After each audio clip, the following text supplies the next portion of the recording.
हर खबर पर होगी आपकी पकड़। डाउनलोड कीजिए एबीपी लाइव ऐप। बैठक खत्म हो गई है, इस वक्त ये बड़ी खबर है। नीरज, क्या जानकारी मिल रही है?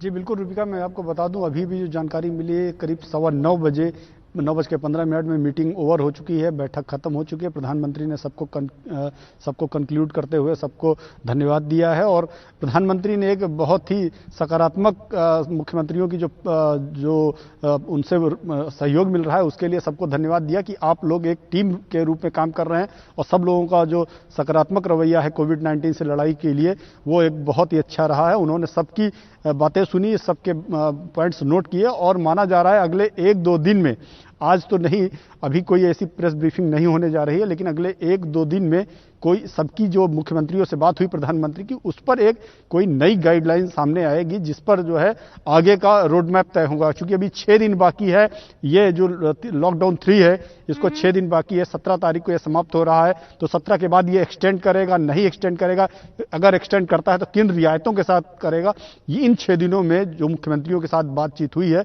उस पर एक रोड मैप बनाया जाएगा, एक गाइडलाइन तैयार होगी और फिर उस गाइडलाइन के आधार पर आगे तय किया जाएगा कि लॉकडाउन बढ़ाया जाएगा या फिर रियायतों के साथ छूट दी जाएगी। तो ये सारी चीजें अगले 1-2 दिन में बता दूं, आप कह रहे हैं कि अभी किसी तरह की कोई प्रेस ब्रीफिंग नहीं होगी, कोई जानकारी अभी जो है इस बैठक के खत्म होने के बाद नहीं आ रही है आधिकारिक तौर पर। हमें 2 दिन का इंतजार करना चाहिए और 2 दिन के बाद दिशा निर्देश जो है वो जारी कर दिए जाएंगे। गाइडलाइंस प्रॉपर एमएचए की तरफ से आएगी जिसका पालन अलग अलग राज्यों को करना होगा। नीरज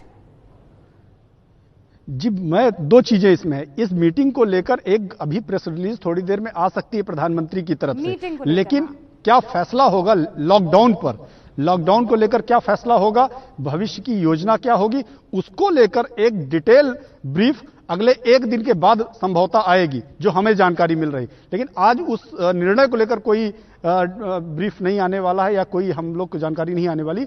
लेकिन प्रधानमंत्री और मुख्यमंत्रियों के बीच में क्या बैठक हुई है, क्या क्या विषय उठे, उस पर प्रधानमंत्री की तरफ से एक ब्रीफ आ सकता है। जी रूबिका। नीरज, ऐसे में ट्रेनें शुरू कर दी गई हैं, ढील का जो इशारा है, संकेत जो है वो कैसे पता लगता है? भाई वो ट्रेन जो एक जगह से दूसरी जगह जाएगी उसे शुरू कर देना अपने आप में ये बताता है कि एक नया वर्जन जो है वो लॉकडाउन का साफ तौर पर दिख रहा है। हमारे साथ जितेंद्र भी वहां महाराष्ट्र से जुड़े हुए हैं। जितेंद्र, आप ये बता रहे हैं लॉकडाउन के पक्ष में नहीं है, लेकिन सबने अपनी बातें यहाँ पर रख दी है, लगातार केसेस भी बढ़ते जा रहे हैं। इस वक्त आप ये कह सकते हैं कि हिंदुस्तान उस स्थिति में है कि ये करे तो भी डर, ये ना करे तो भी डर।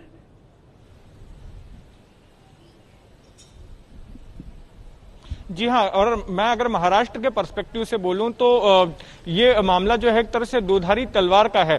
अगर यहां से रेगुलर ट्रेनें शुरू कर दी जाती हैं तो उसमें जो भीड़ होगी उससे ये ट्रेनें कैरियर बन जाएंगी एक तरह से वायरस का। और अगर यहां से जो बड़े पैमाने पर लाखों की तादाद में जो माइग्रेंट लेबरर्स हैं, जो प्रवासी मजदूर हैं, उनको यहां से वापस नहीं भेजा जाता है तो उससे दूसरी समस्या खड़ी होती है। क्योंकि रूबिका, यहां पर ये ज्यादातर जो प्रवासी मजदूर हैं वो यहाँ की झुग्गी बस्तियों में रहते हैं, चाहे धारावी की जैसी झुग्गी बस्ती हो, वर्ली हो या फिर वडाला के संगम नगर जैसा इलाका हो।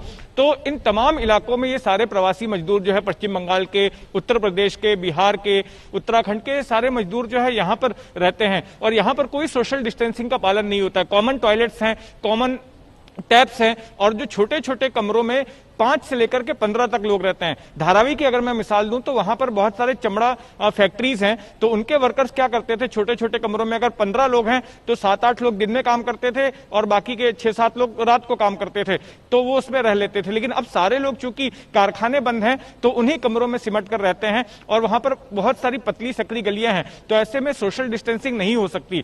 तो इसलिए मजदूरों से, खास करके जो दूसरे राज्यों से मजदूर आए हुए हैं, उनसे इन बस्तियों को खाली करवाना जरूरी है। इससे एक तो संक्रमण पर रोका जा सकेगा, दूसरा कि जो इन लोगों को जो खिलाने पिलाने, इनकी देखभाल का जो है जिम्मेदारी जो है राज्य सरकार के ऊपर है, उससे भी राज्य सरकार को राहत मिलेगी।